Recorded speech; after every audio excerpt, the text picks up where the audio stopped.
जब एक आम आदमी एयरलाइन की एडवांस टिकट बुक करता है तो एयरलाइन कंपनी उस पैसे को रेवेन्यू नहीं बुक करती बल्कि उसको डेफर्ड इनकम या कॉन्ट्रैक्ट लाइबिलिटी के अकाउंट में डाल देती है।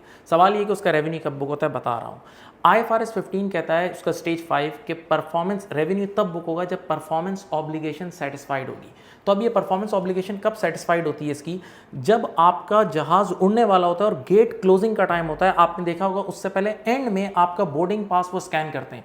तो जो स्कैनिंग का सिस्टम होता है ना, वो इनके IT सिस्टम से कनेक्टेड होता है जो कि रेवेन्यू बुक करने वाला होता है। और जैसे ही यहाँ बोर्डिंग पार्ट स्कैन हुआ और वहाँ आपका रेवेन्यू बुक हो गया, ये इनकी रेवेन्यू बुकिंग की टेक्निक है।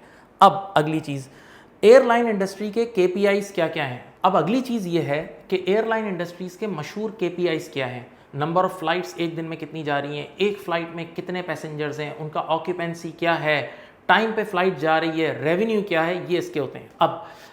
अब इसमें गेम क्या होती है, असल तो गेम आपको सिखानी है। एयरलाइन इंडस्ट्री में जब ऑपरेटिंग टीम जो होती है, जो पूरे फ्लाइट्स स्केड्यूल कर रही होती है, तो आपने देखा होगा कि अक्सर और बेशतर ये लोग जो बड़ी फ्लाइट्स होती हैं, जो बड़े दूर दूर कंट्रीज जा रही होती हैं और जो फुल होती हैं, जिसमें बहुत ज़्यादा कमाई होती है जिन फ्लाइट्स में, उनके टाइमिंग रात को 11, 10, 11, 12 के आसपास रखे जाते हैं।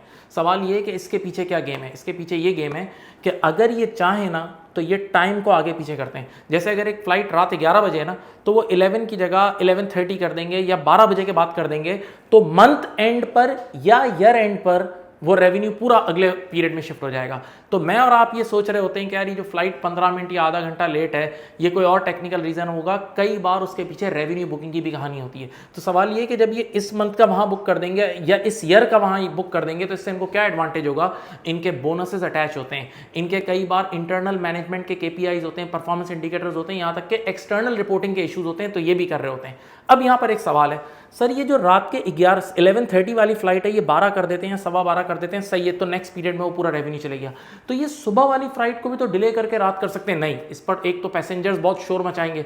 सेकंड, जब ये 12 घंटे अगर फ्लाइट डिले करेंगे ना, तो नेक्स्ट एयरपोर्ट पे जब ये पहुंचेंगे तो वहां टाइम डिले की पेनल्टीज वगैरह इनके ऊपर लग जाती हैं और इनके KPI सारे डिस्टर्ब हो जाएंगे। इसको ऐसे समझेंगे भाई, जिस तरह फ्लाइट को पूरे टाइम पे कवर करना है ना, जैसे आपने देखा होगा मैच में आपको 50 ओवर्स या 20 ओवर्स टाइम पे कराने होते हैं, वरना पेनल्टी लग जाती है। ये भी ऐसी कहानी है। अब एक आखिरी सवाल जहन में आता है एक स्टूडेंट के कि सर मटीरियलिटी लेवल का क्या सीन है। मटीरियलिटी सर, ये कुछ फ्लाइट्स जो रात के 12 बजे, वो मंथ के एंड पे एक आध बार आप ऊपर नीचे करोगे तो इममटीरियल हो सकती है। तो पॉसिबल है कि एक बहुत बड़ी एयरलाइन के लिए इममटीरियल हो, लेकिन फिर भी ये करते हैं, ये प्रैक्टिसेस ऑडिटर्स बताते हैं। और सेकंड ये है कि अगर आप एक डेवलपिंग कंट्री की एक छोटी एयरलाइन के लिए देखें ना, तो अगर उसने ये गेम की हो तो कई बार मटेरियल भी हो जाती है। उम्मीद है बातें आपको पसंद आई होंगी, अपने फ्रेंड्स के साथ ज़रूर शेयर करें। और इससे रिलेटेड अगर कोई और नॉलेज है डिफरेंट इंडस्ट्रीज़ की रेवेन्यू बुकिंग, तो प्लीज़ शेयर करें, हम और वीडियोज़ बनाएंगे। थैंक यू, अपना ख्याल रखिएगा, अल्लाह हाफ़िज़।